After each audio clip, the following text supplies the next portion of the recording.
Davis-Monthan Air Force Base is home to the 355th Wing of the United States Air Force. Located 5 miles south of the state capital of Arizona, Tucson, Davis-Monthan is the grinding stone used to make the tip of the United States Air Force's spear very sharp. Join me as I venture deep into the Sonoran Desert on Sinjin Smythe's Airshow Review, Thunder and Lightning over Arizona. Davis-Monthan Air Force Base was named after 2 local Tucson natives killed in the early 20s while serving in the United States Army. While now one of the most active military bases in the world, in 1927, Davis-Monthan Field was actually the United States' largest municipal airport. Its main purpose was serving as a fuel stop along the cross-country air routes.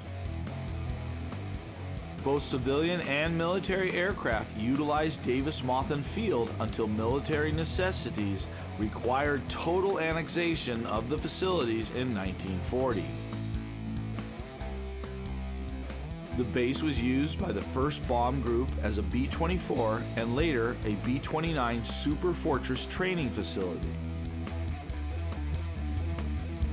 During World War II, Davis-Monthan Army Airfield trained 18 heavy and 2 very heavy bombardment wings, approximately 1,400 bombers, and over 10,000 personnel.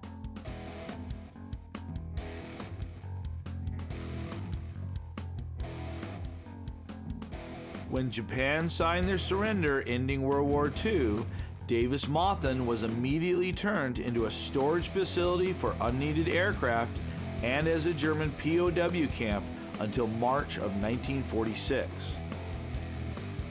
With the birth of the United States Air Force on September 18, 1947, there was a rebirth for Davis-Monthan. Deemed important for the newly designated SAC, or Strategic Air Command, the base was renamed one final time in 1948 to Davis-Monthan Air Force Base. With its extremely favorable weather, sparse population at the time, and dry climate, Davis-Monthan was the home to the who's who of important Cold War Air Force projects. Whether developing projects such as the early air-to-air refueling methods in aircraft like the KB-29,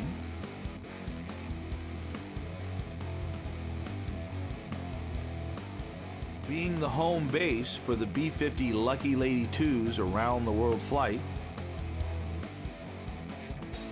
bringing the new B-47 Stratojet online, implementing one of the first Titan II missile wings and silos, or perfecting close air support with its home-based A-10 squadrons, Davis-Monthan has consistently been a critical component for the U.S. Air Force. This leading from the front mentality was recognized when in 2018 the base was awarded the Commander-in-Chief's Installation Excellence Award for the top United States Air Force base. The base is also home to the United States government's main aircraft boneyard, the 309th Aerospace Maintenance and Regeneration Group. This facility serves as long-term storage for aircraft put on flying hold, for parts reclamation, as a compliance facility for the Treaty on Open Skies, and refurbishment of aircraft to replace older or lost assets. On average, the facility processes 300 aircraft a year, with around 50 returning to some type of flying status, whether it be as originally intended in the case of this B-52, or building next-generation autonomous adversaries with the QF-16.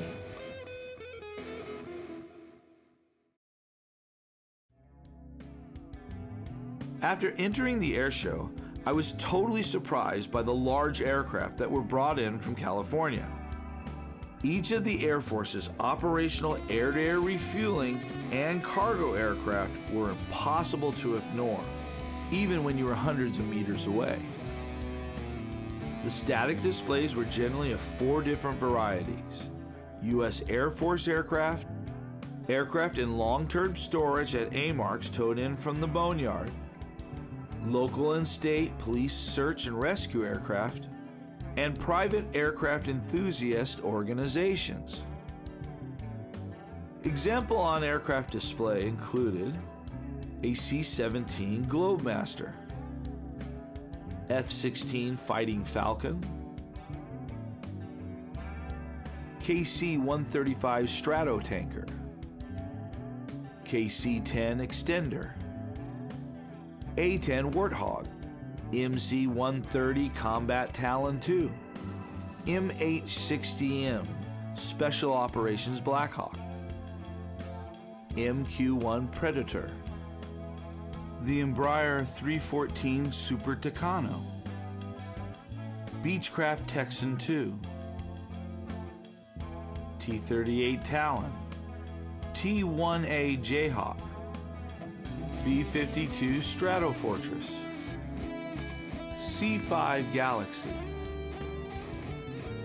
T-6 Texan, B-17 Flying Fortress, PB-25 Mitchell, Mitsubishi A6M0, F-6F Hellcat,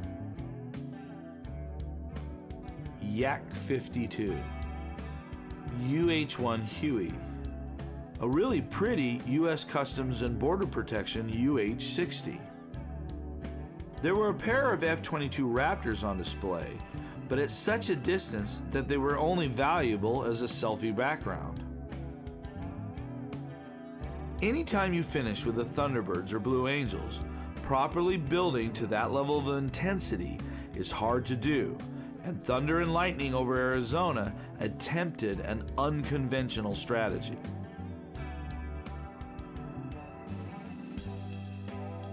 While most air shows build toward the Thunderbirds with the local military assets being the direct lead-in, organizers at Thunder and Lightning over Arizona chose an oscillating theme. Each military demonstration was bracketed with a civilian one. Although the flag entry ceremony with the jumpers was on time and excellently performed, from there on out, the aerial portion was plagued with difficulties that caused a recognizable delay in the program. To the pilot's credit, each performance did deliver on exactly what they are so gifted at.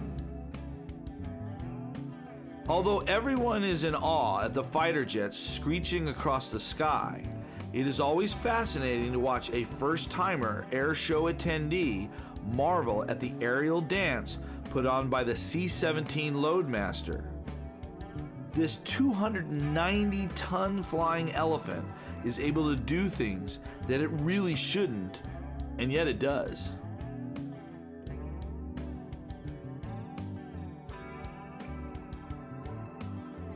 There was a very well demonstrated pilot recovery in hostile territory demonstration. Utilizing an HH-60G Pavehawk aircraft with PJs on board, the rescue unit first took on fuel from an HC-130J Hercules to provide them the range necessary to reach the downed pilot. Once there, PJs are inserted, the pilot secured and loaded, climaxing in a map of the Earth exit. All the while, a pair of A-10s loaded for bear provided combat overwatch and strafed targets of opportunity.